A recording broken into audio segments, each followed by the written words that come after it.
ഞാർക്കലാണ്. എന്നാലും ഞാൻ നേരത്തെ പറഞ്ഞിട്ടുണ്ട്, സതീശൻ തന്നെ ആയിരിക്കും മുഖ്യമന്ത്രി. ആഗ്രഹം ഞങ്ങളുടെ എല്ലാവരും.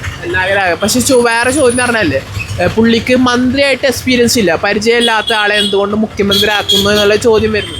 എക്സ്പീരിയൻസ് പക്ക എക്സ്പീരിയൻസ് വന്നോളും എന്ന് പറഞ്ഞിട്ട് ഇപ്പൊ മന്ത്രിയായിട്ട് പരിചയമില്ലാത്ത ആളെ ഡയറക്റ്റായിട്ട് നേരിട്ട് മുഖ്യമന്ത്രി ആക്കേണ്ട ആവശ്യമുണ്ടോ? നേരിട്ട് മുഖ്യമന്ത്രി ആയിക്കഴിഞ്ഞാലേ കാര്യങ്ങൾ നടക്കുള്ളൂ, അല്ലെങ്കിൽ ഒരു കാര്യം നടക്കൂല. ഇപ്പൊ കുറെ കാര്യങ്ങൾ ചെയ്യാനുണ്ട്, അത് പുള്ളി തന്നെ വന്നാലേ ശരിയാവുള്ളൂ. രമേശ് ചെന്നിത്തല പറ്റൂല, രമേശ് ചെന്നിത്തല കൊണ്ടും പറ്റൂല, ഒന്നും പറ്റൂല, സതീശൻ തന്നെ പറ്റുള്ളൂ.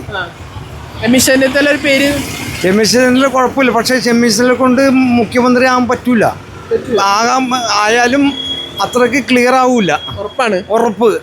ഞാൻ ഞാർക്കക്കാരനാണ്, പക്ഷെ ഞാൻ പറയുന്ന ഇവിടുത്തെ കാര്യങ്ങൾ സതീശൻ തന്നെ വേണം.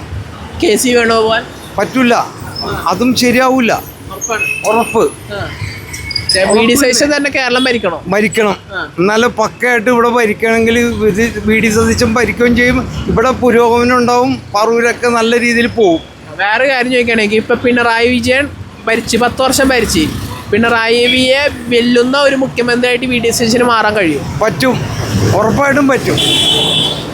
എന്തുകൊണ്ടെന്നുള്ള ചോദ്യം ചോദിച്ചാൽ എന്തുകൊണ്ടെന്ന് വെച്ചിട്ടുണ്ടെങ്കിൽ ഇപ്പം എല്ലാവർക്കും അറിയാമല്ലോ, ഓരോ കാര്യങ്ങൾ ഇവിടെ നടക്കുന്ന കാര്യങ്ങളൊക്കെ ഉണ്ടായിരുന്നല്ല, അതിനും ബെറ്റർ ആവും എന്നുള്ളതാണ് സതീശൻ വാഴുകണം, സതീശൻ പറ്റുള്ളൂ, വേറെ ആരും പറ്റൂല എന്നുള്ളതാണ്. ഇപ്പോൾ നമ്മൾ ഒരുപാട് പേരോട് ചോദിച്ചു കഴിഞ്ഞപ്പോഴേ അവർ പറയണ പ്രത്യേകിച്ച് വികസനങ്ങളൊന്നും ഉണ്ടായില്ല എന്നാണ്. ഉണ്ടായിട്ടില്ല, പക്ഷേ 5 വർഷമായിട്ട് ഞാനിവിടെ വന്നിട്ട് ഒരു ടോയ്ലറ്റ് ഇല്ല. ഞാൻ ഇതിനും ഈ സ്റ്റാൻഡിൻ്റെ ബാക്കിൽ പോയാണ് മൂത്രമൊഴിക്കണത്. പക്ഷേ അതെല്ലാം ഭംഗിയായിട്ട് വരും എന്നുള്ള ഉറപ്പ് തന്നെയാണ് ഇപ്പോൾ പറയണത്. വേറെ MLA ആയിട്ട് പുള്ളി 25 വർഷം ഉണ്ടായിരുന്നു. അതേ ചേട്ടൻ തന്നെ പറയുന്നു ഇവിടെ ടോയ്ലറ്റ് ഇല്ലാന്ന് പറയുന്നുണ്ട്. യാതൊരു വികസനം വന്നിട്ട് ടോയ്ലറ്റ് ഇല്ല എന്നിട്ടല്ല, അത് നമ്മൾക്ക് ഇവിടെ എല്ലാവരും ഇതേമാതിരി തന്നെ.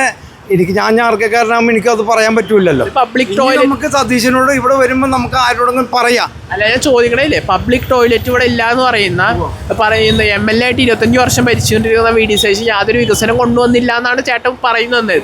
എന്നിട്ട് പുള്ളിയെ എന്തുകൊണ്ട് മുഖ്യമന്ത്രി ഇനി ആയാലും അത് കറക്റ്റ് ആവുള്ളൂ എന്നുള്ളതാണ് ഇപ്പോൾ നമ്മുടെ ഒരു ഇത് വരുന്നത്. MLA ആയിട്ട് യാതൊന്നും ചെയ്യാത്ത ഒരാളെ MLA ആയിട്ട് വരുമ്പോൾ ഇവിടെ അധികം ഇവിടെ വന്നില്ലല്ലോ, അങ്ങനെ കറക്റ്റായിട്ട് ഇവിടെ വന്ന് പുള്ളി ഇവിടെ ഇങ്ങനെയുള്ള ഇതില്ല. ഇവിടെ വേറെ ആൾക്കാരൊക്കെ ആയിരുന്നു ഇവിടെ കാര്യങ്ങൾ നടത്തിക്കൊണ്ടിരിക്കണത്. അവരിനോടൊക്കെ പറഞ്ഞിട്ടുണ്ട് ചെറുതായിട്ടൊക്കെ, അപ്പോൾ അവരൊന്നും വകവെക്കല്ല. ഇനി നമുക്ക് ധൈര്യമായിട്ട് പറയാം, ഇവിടെ ടോയ്ലറ്റ് വേണം, ഇവിടെ ഇന്ന സാധനം ഇന്നത് വേണം. ഇപ്പോൾ സാധാരണക്കാരായ ജനങ്ങൾക്കൊക്കെ ചെന്ന് VD സതീശൻ്റെ അടുത്ത് എന്തും പറയാം എന്നുള്ളൊരിതുണ്ട്, എന്ത് ചോദിക്കുകയും ചെയ്യാം. ഇപ്പം ഈ അടുത്ത് തന്നെ 2 സംഭവങ്ങളുണ്ടായി. പടക്കം പൊട്ടിച്ച്, അല്ലെങ്കിൽ ഇവിടെ ഒരാൾ മരിച്ച്, സതീശൻ ഓടിച്ചെന്ന് അവർക്ക് സഹായങ്ങൾ ചെയ്ത്. ഇവിടെ കൊട്ടിയാഘോഷത്തിന് ഇവിടെ ഒരു ആൾ മരിച്ചിട്ട് ഞാനൊക്കെ എടുത്ത് വണ്ടി കയറ്റിയത്, അയാൾക്കൊക്കെ പോയി സഹായം ചെയ്തിട്ടുണ്ട് സതീശൻ അപ്പം തന്നെ സ്പോട്ടിൽ.